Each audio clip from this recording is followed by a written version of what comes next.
नमस्कार, आप देख रहे हैं द न्यूज वर्ल्ड और मैं हूं आपके साथ पूजा। खबरों पर जाने से पहले एक नजर डालते हैं टॉप हेडलाइंस पर।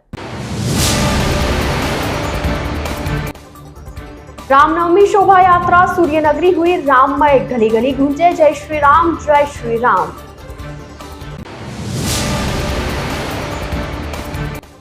लोकसभा चुनाव प्रथम चरण का मतदान 19 को थम गया पहले दौर का प्रचार।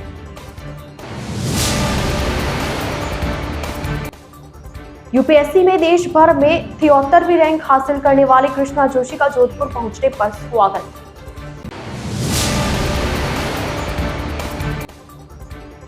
भित्री शहर में गणगौर उत्सव की धूम, दिंगा गवर पर होगा समापन। तो ये थी हेडलाइंस और अब खबरें विस्तार से। हर वर्ष की भांति इस बार भी विश्व हिंदू परिषद द्वारा संचालित श्री रामनवमी महोत्सव समिति के तत्वावधान में करीब 350 से अधिक झांकियों के साथ रामनवमी की शोभा यात्रा निकाली गई।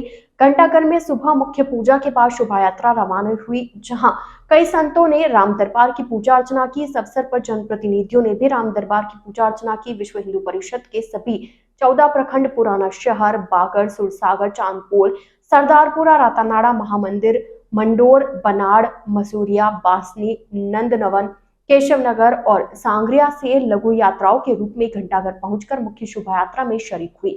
समिति अध्यक्ष संदीप काबरा ने बताया कि शोभा यात्रा में विभिन्न भजन मंडलियां, मंगल कलश सहित महिलाएं बैंडों के साथ लगभग 350 से अधिक झांकियां शामिल हुई। भगवान राम, शिव पार्वती, राधा कृष्ण, गजानन, देवी मां सहित अन्य देवी देवताओं की झांकियां आकर्षण का केंद्र रही।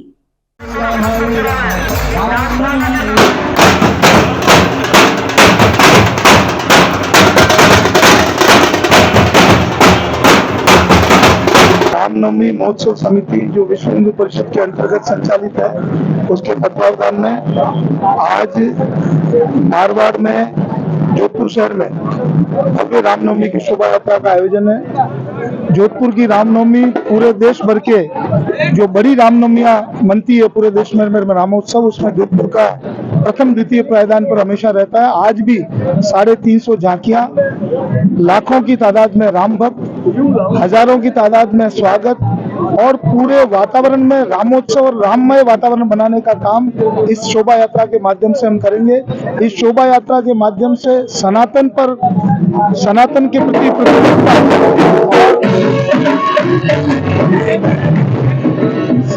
के प्रति प्रतिबद्धता को जाहिर करते हुए हमारे कार्यकर्ता सनातन के प्रति अपनी दृढ़ता को प्रतिज्ञित करेंगे और शाम 7 बजे सत्संग भवन में पूज्य राम भगवान का महाआरती होगी। और अभी यहाँ अभिषेक के माध्यम से, क्योंकि जब बालक का जन्म होता है तो उसका दुग्धाभिषेक होता है, पंचामृत अभिषेक होता है, वही काम अभी चल रहा है। और 12 बजे के लगभग से विधिवत शोभा यात्रा प्रारंभ होकर शाम 7 बजे सत्संग भवन पर यह समाप्त होगी। 20 तारीख को सामूहिक सुंदरकांड पाठ के माध्यम से हनुमान शक्ति जागरण का कार्यक्रम किया जाएगा और हिंदू समाज का जागरण, हिंदू समाज के माध्यम से सर्व समाजों का और पूरे राष्ट्र के उत्थान का काम हम यहाँ करने वाले हैं और विश्व हिंदू परिषद वर्षों से इस काम को कर रहे हैं। केंद्रीय जल शक्ति मंत्री गजेंद्र सिंह शेखावत ने राम दरबार की पूजा अर्चना की। केंद्रीय जल शक्ति मंत्री गजेंद्र सिंह शेखावत ने रामोत्सव के अवसर पर निकाली गई शोभा यात्रा में आमजन को रामनवमी की बधाई दी और कहा कि सनातन धर्म संस्कृति इस देश का अभिन्न हिस्सा है, जिसे कोई भी बाहरी ताकत तोड़ नहीं सकती। लोकसभा कांग्रेस प्रत्याशी करण सिंह उचियाड़ा भी रामनवमी शोभा यात्रा में शामिल हुए। उन्होंने इस अवसर पर सभी को रामनवमी की शुभकामनाएं दी। उन्होंने कहा कि परमपिता परमेश्वर, मैं कामना उनसे करता हूं कि हर एक के घर में खुशहाली रहे, प्रभु श्री राम हर घर पर कृपा करे और सद्बुद्धि दे, देश में शांति बनी रहे और खूब आगे बढ़े, भगवान सभी के घर जाए और सुख शांति रखे। मैं सबको रामनवमी की सबको शुभकामनाएं देता हूं और परमपिता परमेश्वर से प्रार्थना करता हूं कि हर एक के घर में खुशहाली रहे और हम सब पे प्रभु श्री राम कृपा करे कि हमको सद्बुद्धि दे और हमारा देश में अमन शांति बनी रहे और खूब आगे बढ़े। भगवान श्री राम की जय। जय श्री राम। ब्राह्मण बंधु कल्पेश व्यास, जितेंद्र शर्मा, कपिल व्यास, और हम स्वागत करेंगे गणेश त्रिवेदी और गायत्री बोहरा। इसलिए भगवान श्री राम का अवतरण दिवस, रामनवमी का त्योहार हम सब लोगों के लिए जिन महानुभाव बजरंग दल के सभी 14 प्रखंडों के युवाओं की भगवा रैली के साथ विहिप के महिला संगठन की टोलियां भी शोभा यात्रा में शामिल हुई। मातृशक्ति एक ही तरह के वस्त्रों में मंगल गीत गाते हुए चल रही थी। शोभा यात्रा में रामनारायण के हरपात्र की, संजीव झा की उज्जैन महाकाल की भस्म टोली, दिल्ली की महादेव बारात, महाराष्ट्र नासिक के ढोल, 12 ज्योतिर्लिंग, द्वारकाधीश व अयोध्या प्रभु श्री राम की झांकी सहित पर्यावरण संरक्षण, नारी सुरक्षा, राष्ट्र रक्षा, शिक्षा के प्रति जागरूकता का संदेश देती झांकियां शामिल की गई।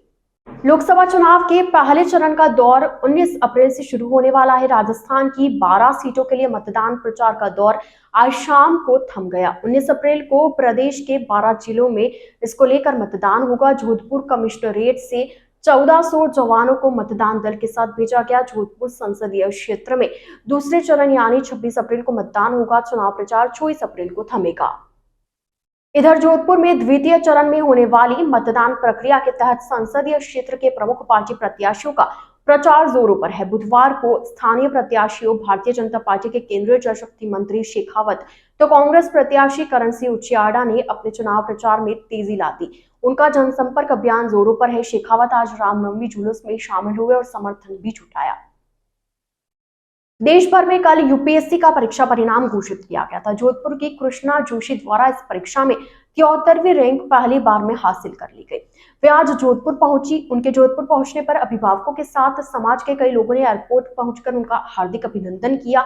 यहां पहुंचने पर मीडिया से बातचीत में कृष्णा जोशी ने कहा कि वे खुश है कि उन्होंने अपने परिवार, जोधपुर, राजस्थान और देश का नाम रोशन किया है। उन्होंने कहा कि वे पूरी ईमानदारी के साथ अपना कार्य करेगी। उन्होंने वादा किया कि महिलाओं को कोई तकलीफ नहीं आएगी क्योंकि वे खुद एक महिला है। उन्होंने कहा कि लड़कियों का परिवार के लोग उनके आगे बढ़ाए जिससे कि वे आगे बढ़ सके। उन्होंने जोधपुर पहुंचने पर दिए प्यार को लेकर आभार प्रकट किया। बता दें कि बचपन से ही आईएएस बनने का ख्वाब संजोए कृष्णा ने जुनून के साथ लगातार 18 घंटे की पढ़ाई कर पहले प्रयास में ही सफलता हासिल की। कृष्णा ने तैयारी के दौरान सोशल मीडिया से तो दूरी बनाए रखी। 2 साल से माता पिता व परिवारजनों से भी दिन भर में केवल खाने के समय 15 मिनट बातचीत करती थी। कृष्णा की 12वीं तक की पढ़ाई जोधपुर के एक निजी स्कूल में हुई थी। गुड आफ्टरनून, नमस्ते। आप लोगों का बहुत बहुत बहुत शुक्रिया कि आपने इतना प्यार दिया आते ही। एंड मैं बहुत खुश हूँ कि मैंने जोधपुर का, अपने माता पिता का, घर वालों का, राजस्थान का, देश का नाम कुछ करके रोशन किया है। बट मैं ये वादा करती हूँ कि ये सिर्फ शुरुआत है।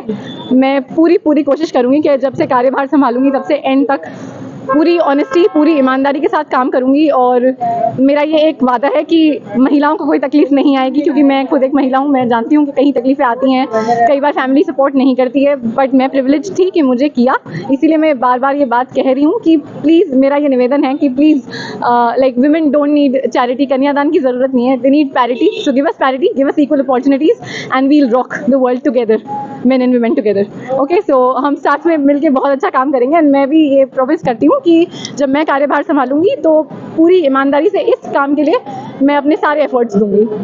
अखंड सुहाग की कामना और कुंवारी कन्याओं द्वारा मनवांछित वर की कामना के लिए मनाया जाने वाला पर्व गणगौर उत्सव इन दिनों शहर भर में धूमधाम के साथ मनाया जा रहा है। राज गणगौर की शाही सवारी निकलने के बाद अब गंवर मां को फिर से ससुराल विदा किया जाना है। इसके लिए शहर के अंदरूनी क्षेत्रों में गंवरेसर की पूजा का विधान जारी है। महिलाओं द्वारा गणगौर पूजन किया जा रहा है। भीतर शहर में स्थित श्री हरकेश्वर महादेव मंदिर चतानियों की बड़ी गली में गणगौर पूजन किया जा रहा है। नीतू पुरोहित एवं वीणा छंगानी ने बताया कि गणगौर पूजन 16 दिनों तक किया जाता है। साथ ही धिंगा गवर मेले के दिन इसका समापन होता है। धिंगा गवर का मेला इसी माह के अंत तक भरा जाएगा।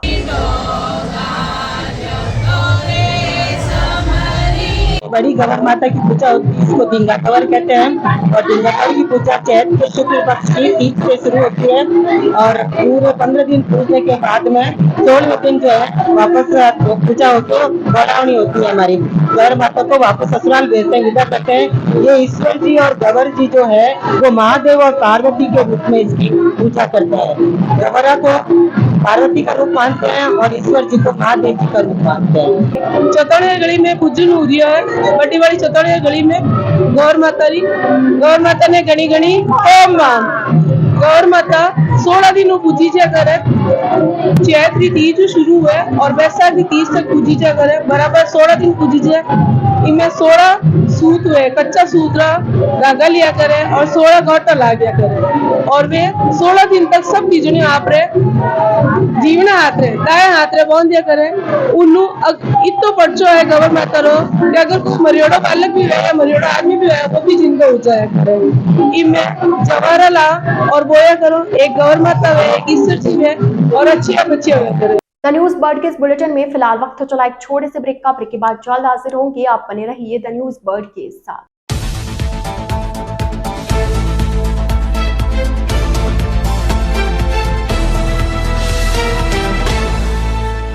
ब्रेक के बाद आपका स्वागत है। देश के गृह मंत्री अमित शाह शुक्रवार को भोपाल गढ़ आएंगे और यहां परशुराम मदेना राजकीय स्टेडियम में पाली से भाजपा प्रत्याशी पीपी चौधरी के समर्थन में चुनावी जनसभा को संबोधित करेंगे। शाह के साथ मुख्यमंत्री भजनलाल शर्मा एवं राष्ट्रीय लोकदल के नेता जयंत चौधरी भी मौजूद रहेंगे। भाजपा जोधपुर देहात दक्षिण जिला प्रवक्ता ओम प्रकाश चोटिया ने बताया कि सुबह 10:30 बजे यह सभा होगी।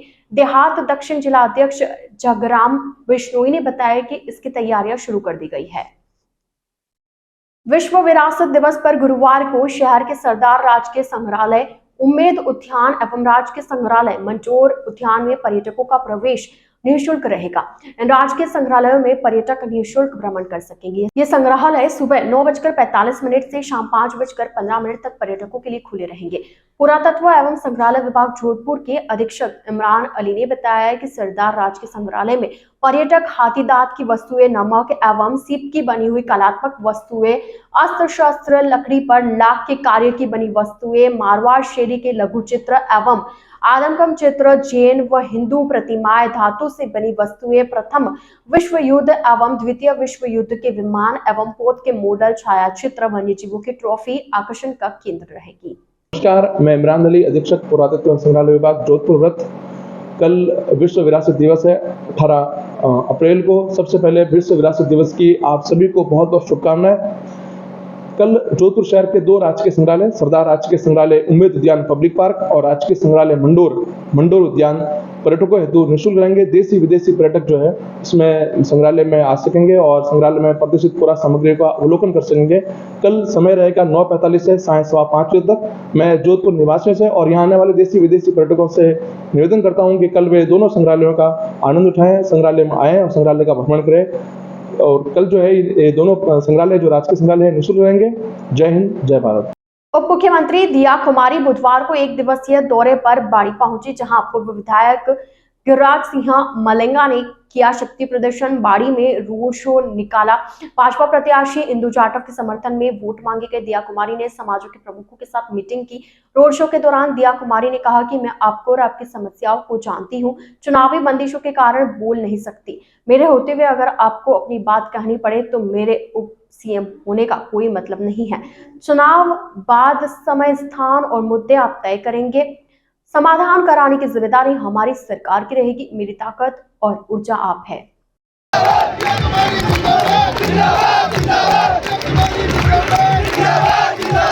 सिर पर भगवा साफा, गले में भगवा दुपट्टा, भगवा ध्वज लगी बाइकों की कतारें, डीजे पर बज रहे मुझे चढ़ गया भगवा रंग गाने पर झूमते युवक, युवतियां, महिलाएं और पुरुष तथा जय श्री राम के उद्घोष के साथ उन पर पुष्प वर्षा करते कस्बेवासी। कस्बे में रामनवमी की पूर्व संध्या पर मंगलवार को विभिन्न संगठनों की ओर से आयोजित भगवा रैली में कुछ ऐसे ही दृश्य देखने को मिले।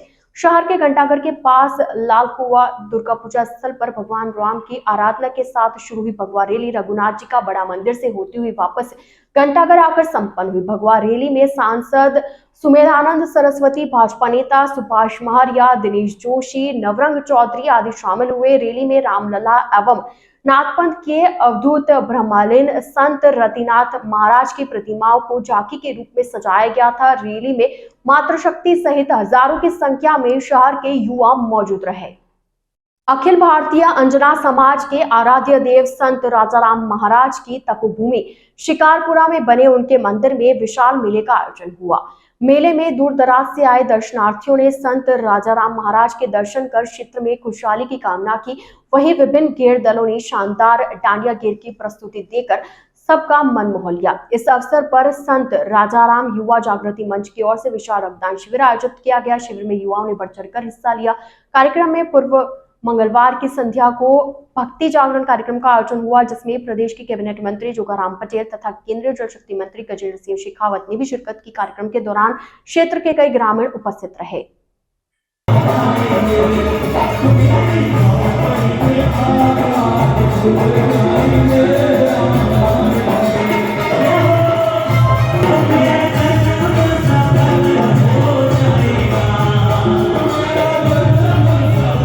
धौलपुर में कांग्रेस के राष्ट्रीय महासचिव सचिन पायलट एक दिवसीय दौरे पर धौलपुर पहुंचे, जहां उन्होंने भारतीय जनता पार्टी पर निशाना साधते हुए संवैधानिक संस्थाओं को कमजोर करने का आरोप लगाया।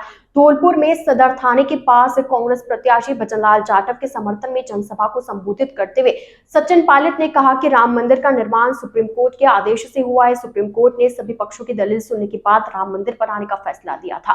करौली धौलपुर लोकसभा सीट से कांग्रेस प्रत्याशी भजनलाल के समर्थन में जनसभा को संबोधित करते हुए सचिन पायलट ने केंद्र सरकार पर निशाना साधते हुए कहा कि वर्तमान में सरकार संवैधानिक संस्थाओं को कमजोर करने का काम कर रही है। अगर संस्थाओं को कमजोर किया जाएगा तो उनका आदेश कौन मानेगा। पायलट ने कहा कि अभी तक कांग्रेस के अलावा दूसरी पार्टियों ने अपनी सरकार चलाई, लेकिन कभी भी किसी ने संवैधानिक संस्थाओं को कमजोर नहीं किया है। उन्होंने कहा कि भारतीय जनता पार्टी देश में संवैधानिक संस्थाओं को कमजोर करने का काम कर रही है। जालोर जिले के आहोर में रामनवमी पर हिंदू संगठनों द्वारा विशाल शोभा यात्रा निकाली गई। सर्वप्रथम चामुंडा चौक पर दंड व ध्वज पूजन कार्यक्रम का आयोजन किया गया, जहां पर माताएं बहनें सभी युवा साथियों ने विधिवत पूजा अर्चना की। फिर शोभा यात्रा रवाना हुई, जो कि मुख्य मार्केट से होते हुए गंतव्य स्थान पहुंची। इस दौरान विश्व हिंदू संगठन, बजरंग दल व हिंदू संगठनों के पदाधिकारी व कार्यकर्ता मौजूद रहे। राजस्थान के बांसवाड़ा जिले के कुशलगढ़ उपखंड क्षेत्र के खेड़ा धरती घाटा क्षेत्र की ग्राम पंचायत सरोना स्थित शक्तिपीठ 64 जोगणिया मंदिर पर अष्टमी की रात यज्ञ हवन का कार्यक्रम आयोजित हुआ। पंडित दीपेश भट्ट व पंडित रोशन शर्मा ने मंत्रोच्चार व विधि विधान से पूजा अर्चना कर हवन में आहुतियां दी। तत्पश्चात माता रानी की आरती के मुख्य यजमान एडवोकेट बंसुलाल दंपति रहे। द न्यूज बर्ड के इस बुलेटिन में फिलहाल के लिए इतना ही। आइए चलते चलते एक बार फिर नजर डालते हैं आज की टॉप हेडलाइंस पर। रामनवमी शोभा यात्रा सूर्यनगरी हुई राममय, गली गली गूंजे जय श्री राम, जय श्री राम।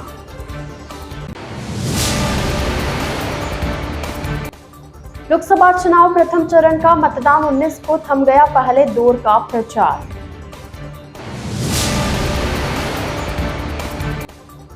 यूपीएससी में देश भर में 73वीं रैंक हासिल करने वाले कृष्णा जोशी का जोधपुर पहुंचने पर स्वागत।